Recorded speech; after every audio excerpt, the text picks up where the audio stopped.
Starbucks is shaking things up in the Chinese market.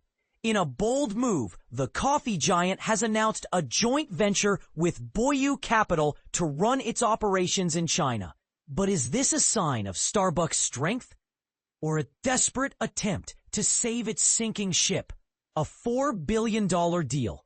Starbucks is handing over the keys to a significant portion of its Chinese empire to Boyu Capital.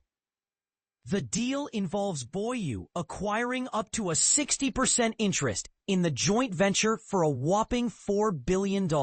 This strategic partnership values Starbucks' China business at a staggering $13 billion, including the sale of the controlling stake and future licensing fees. A long-term commitment. The venture is expected to be finalized in the second quarter of 2026, pending regulatory approval. Starbucks entered China in 1999 and enjoyed tremendous growth, becoming the company's second-largest market after the U.S. by 2015. However, recent years have been challenging. Sales slump and rising competition. Starbucks sales in China took a hit due to the pandemic and subsequent government restrictions. But the real threat emerged from local competitors like Luckin Coffee, which now boasts more stores and has gained popularity with lower-priced offerings.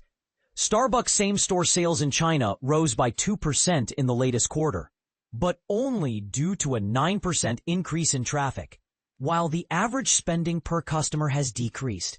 A controversial strategy. Starbucks' decision to partner with Boyu Capital raises questions. Is this a wise move to leverage local expertise and navigate the complex Chinese market? Or is Starbucks giving up too much control and revenue potential? The company's CEO, Brian Niccol, envisions a massive expansion in China, aiming for 20,000 to 30,000 stores nationwide. But with the current market dynamics, is this ambition realistic? A tale of two strategies. Other U.S. companies have taken different approaches in China.